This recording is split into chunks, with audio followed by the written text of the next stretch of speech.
Hello, everyone out there in XL Tribesman Land. So, this week's episode is going to be about my brother's keeper. I wrote about this about a year ago in my Food for Thought. Um, and one of the things I consistently keep thinking of is the breakdown of men and why we are the way we are and why we do the things we do. And the one thought that came to my mind is when you think of the plus size woman, right? And you think of her journey. She's come this far in her journey because she has a sisterhood. That's the reason why brands started paying attention to plus size women, because there is power in numbers. And they got together and banded and said, no more of this shit.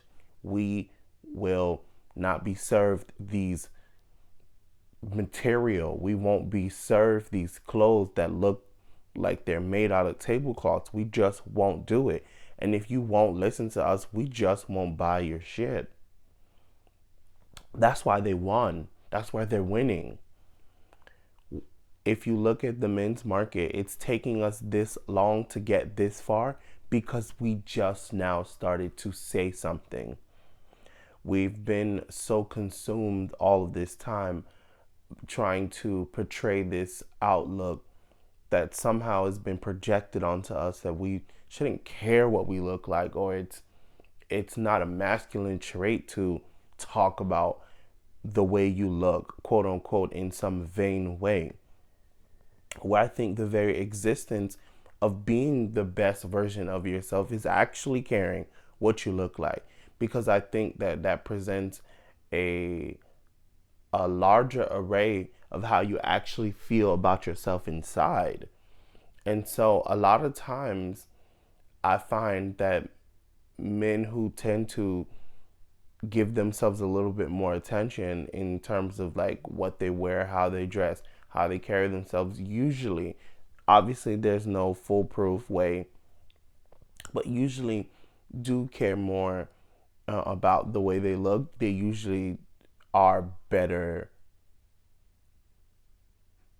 carers of themselves. So I say all that to say I've been consumed with Own's new TV show. By the way, Own is like killing it in the content space right now. I've been glued to Own for weeks now. And one of the shows that I'm watching is a new show called Love Is, which is actually based off a true story of Michaela Broccoli, which is actually the executive producer for a lot of black TV shows like Girlfriends, Black Lightning, The Game, shows like that, as most recently being Mary Jane.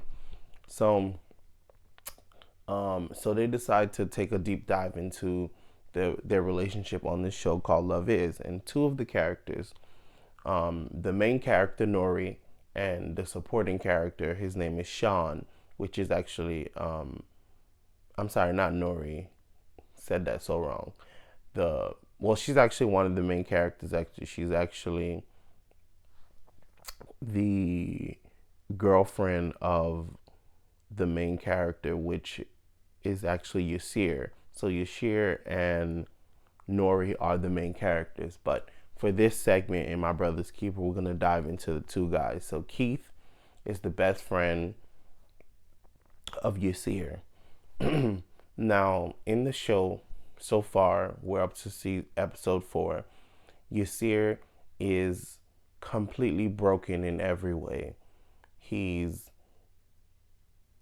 doesn't have it together. He doesn't have a job. He doesn't have a place to stay. He doesn't have any money. But he has something money can't buy. He has humility. He has a sense of pride, even though he has nothing. He still takes care of himself. He, actually, during the first 4 episodes, he's actually in Ramadan, and if you see the way he's so disciplined with himself, he meditates, um, and a lot of times we always think about wanting or needing these things to feel whole, but watching this show, Yasir has nothing and is still very much whole. Um, and he's constantly growing and learning and asking questions to figure out how to be a better man. And so in the last episode, he's talking to his friend. Um, he's talking to Sean, and Sean has a girlfriend who he's constantly cheating on in one way or another, either physically or at the show is actually centered in the early 90s. So they're actually exploring like online dating through IM Messenger, which is really funny to be talking about IM Messengers and how he's talking to girls in chat rooms and stuff like that. And he's explaining to her like he's explaining to Sean like, hey, I know who you are. Like we're essentially really good people on the inside, but how much more of this do you think we can put these women through before they decide enough is enough? And Sean gets offended and starts going off on his friend, talking about how you don't got nothing, and how do you tell me like how to treat my girl when you don't even have a job to support yours? And he gets really offended, you can tell. And I mean, Yasir's just blown away by the fact that his friend is being like this at the moment.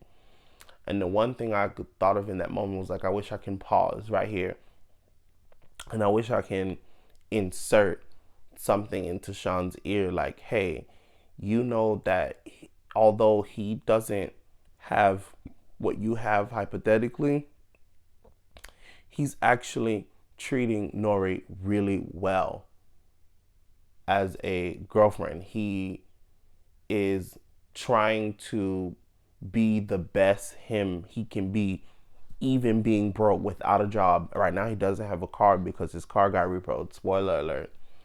So, I say all that to say, I really feel like how we're going to make it through the next stages of life is by sticking together.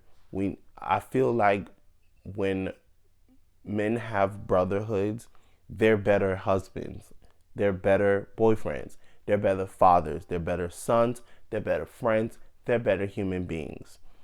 And for the latter part of my life, I'm dedicating to that because I learned that had I had that, I'd probably be in a completely different place in my life all around.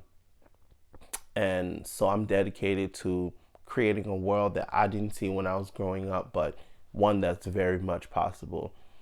And so I hope that this episode in some way brings you somewhere closer to where it is you want to be in your life. And don't feel like it's any less of a man to really create that type of community for yourself. No matter what type of guy you are, no matter what phase of life you are, you can always benefit from a brotherhood. So I hope that you take this, you run with it, you apply it to your life, and let's start being better men. Until next time, guys, signing off, XL Tribesman.